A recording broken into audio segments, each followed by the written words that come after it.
So I've been thinking a lot about YouTube and how it relates to gaming. But this isn't about what you think it is. This is about characters. So let's rewind a bit. Let's go back about 10 years. And if you were to look me up when I was a younger, fresher-faced person, you would find me probably hanging out at a bookstore. Back when those existed. Sorry, we killed bookstores. But if you follow me into a bookstore, one of the first places I go is the magazine racks, because as somebody that wasn't born in this country, as an immigrant, magazines were my view into the core of the American character, the type that I couldn't see from television, the weird esoteric branches of it that you only get behind closed garage doors, behind in weird craft rooms and porch areas. Like, I didn't know that people were into cigars as a hobby until I saw a cigar magazine, right? Like, I didn't understand what road bicycling was until I bought a bicycling magazine. And so as a young, knowledge-hungry young person, this was a great way for me to get exposure to not only the sort of images and words that accompanied specific hobbies, but also the passions, fears, and desires that drove all of those things. So I've got some magazines here. Let me just grab one. All right. So this one I bought at Lowe's recently because I guess they sell magazines there. Woodworking magazine. This one's weird because it doesn't really have ads. It's just about how to make these sweet woodworking projects. And if you look at it, it's just like schematics. Just basically schematics on how to build different types of furniture and salt and pepper shakers and stuff. But the voice, the tone of what the average woodworker finds important is very evident in here, right? Like, this is the thing about how important it is to be able to carry plywood well. Would you even have thought that was a concern for literally anyone?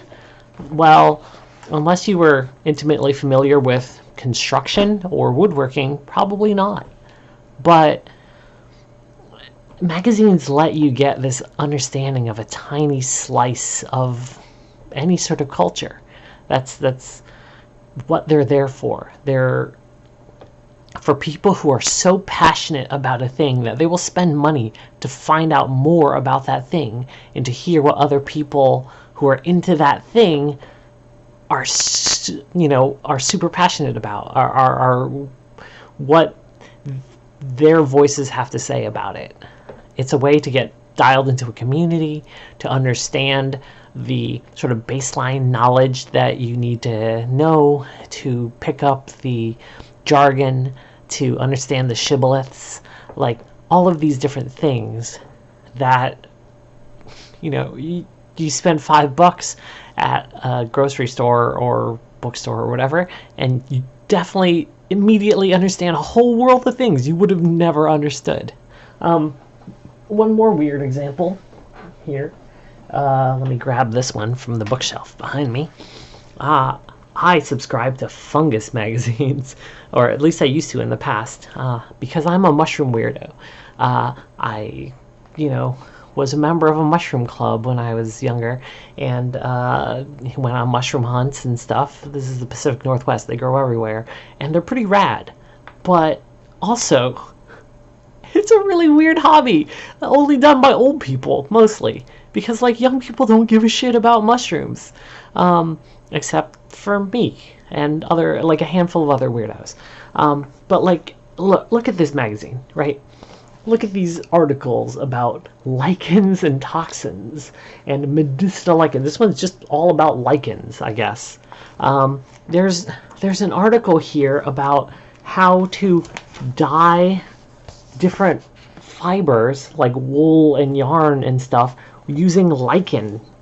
Like this lady here, this lady is talking about how awesome it is to make things purple using some very specific type of lichen.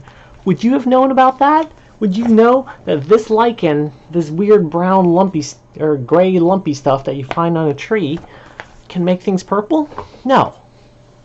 But now you do, because that's what you get from these weird little slices, these peeks into these very niche subcultures.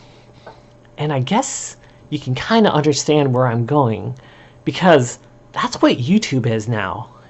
Like, it wasn't web pages that killed magazines, it's YouTube. All of the expertise that I could have gotten out of that woodworking magazine, I already got from watching The Wood Whisperer or Woodworking for Mere Mortals. Like, I learned how to woodwork without ever touching tools by watching hundreds of hours of woodworking videos. That probably says something deeply, deeply disturbing about me, but it's true.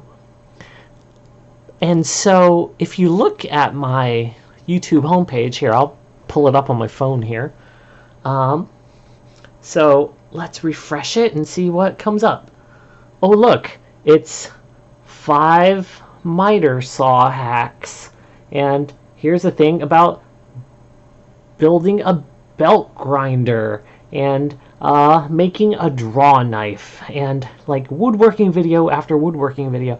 Oh, and here's a weird video about video games from those McElroy boys. And here's let's see, more woodworking. Here's video essays about anime, more woodworking. Here's the intersection between woodworking and rock climbing, which I'm also weirdly into.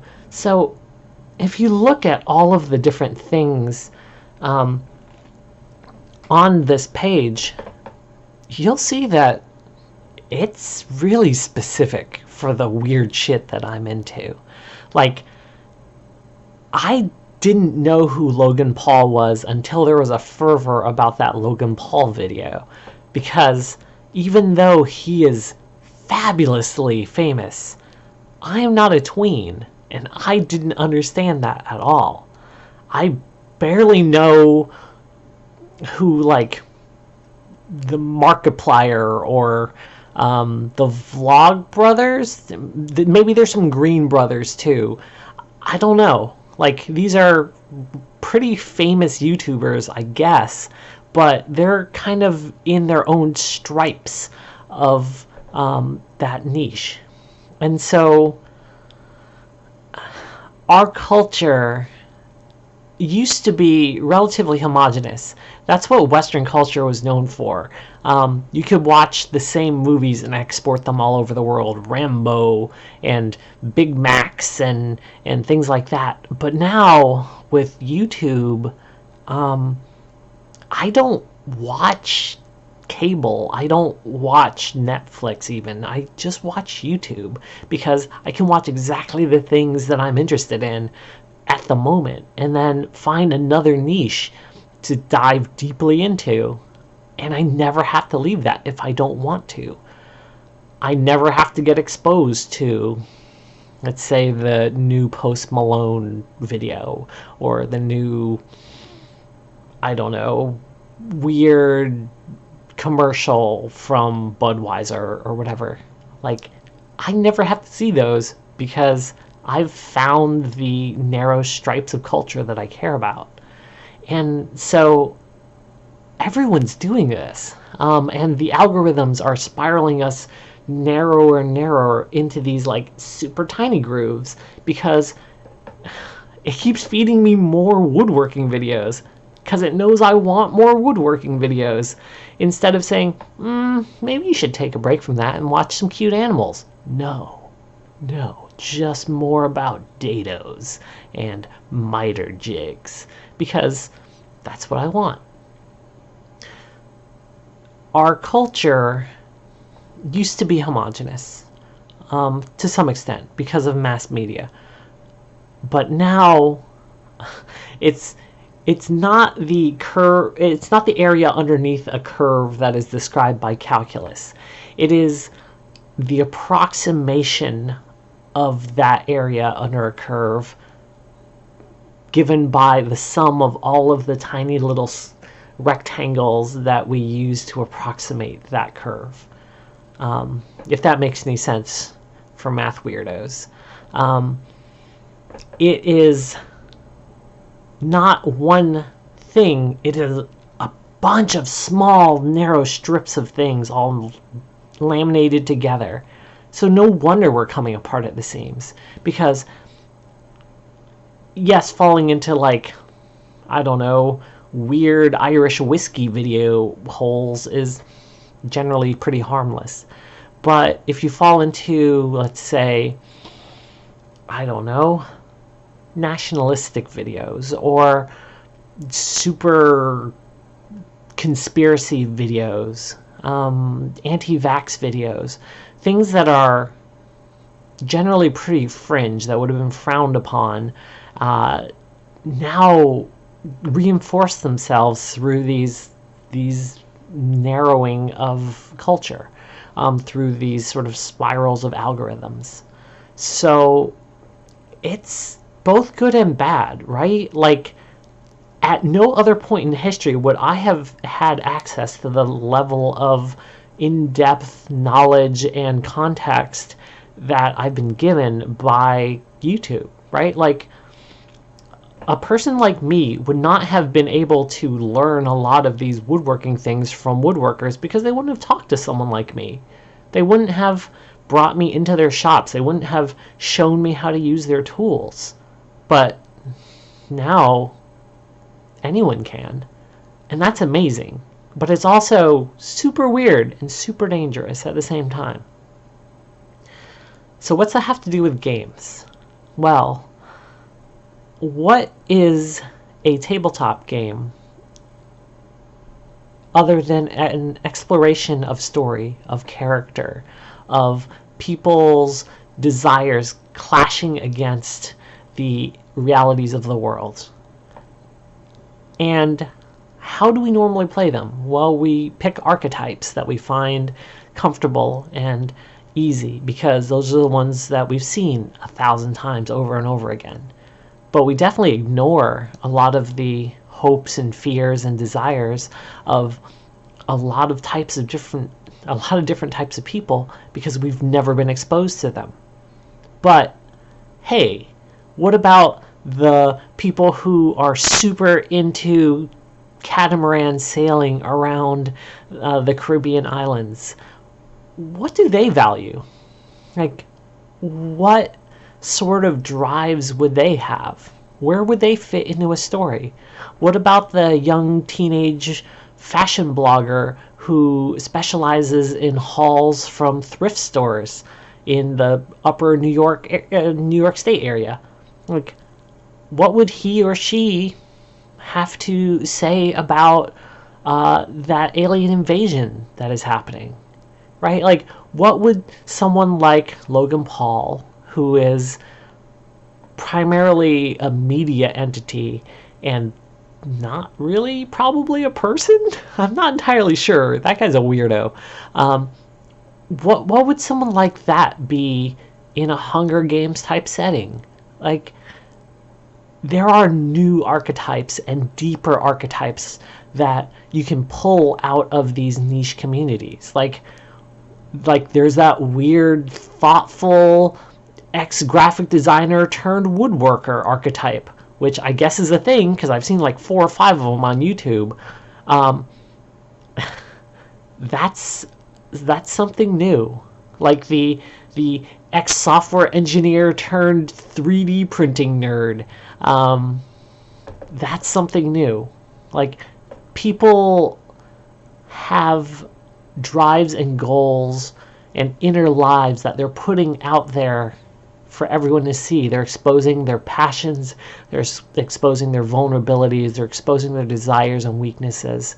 Even someone like me, I'm putting this video out because I want to communicate the sort of thoughts and ideas I have about the connections between culture, games, and stories.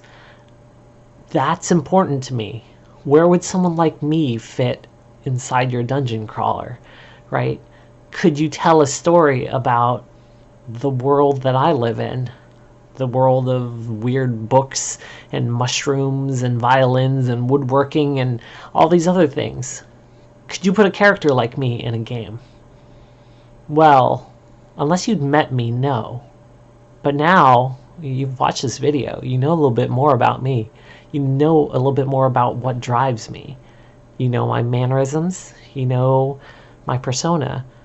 So, how about it? Put me in a game. Put PewDiePie in a game. Put that weird Russian hacker into a game. Put that guy that squishes things with his hydraulic press into a game. But look deeper. Try to understand why they're doing the things that they're doing. What sort of person goes to school for, let's say, 8 years, gets a PhD, and then decides to make videos about mining in his backyard, and then like jumping on big puddles of lead or mercury, not lead. Ooh, that'd be a nightmare. But you can find these different types of people all over YouTube, and they let you get a much more intimate portrait of humanity than we've ever had access to before in history. So fill your worlds with these characters. Fill your worlds with these different types of folks. Because, hey, you don't have to make them up anymore. They're loudly shouting into cameras trying to get your attention. Because that's really all what we ever want, is other people's attention. Just to have that connection, to have that sense of community, to have that sense of place in society. And now you understand a little bit better what society is, what all of the different stripes of society are. Hopefully that'll be something that you can take into your games and stories. Hopefully that wasn't just a waste of however many minutes of your time this was. So, if you found that interesting, leave me a comment or a like or whatever, or don't. I don't really care. I'm just making these for me. And also probably the weird algorithms in the future that will simulate me after I die. Okay, I'll talk to you later.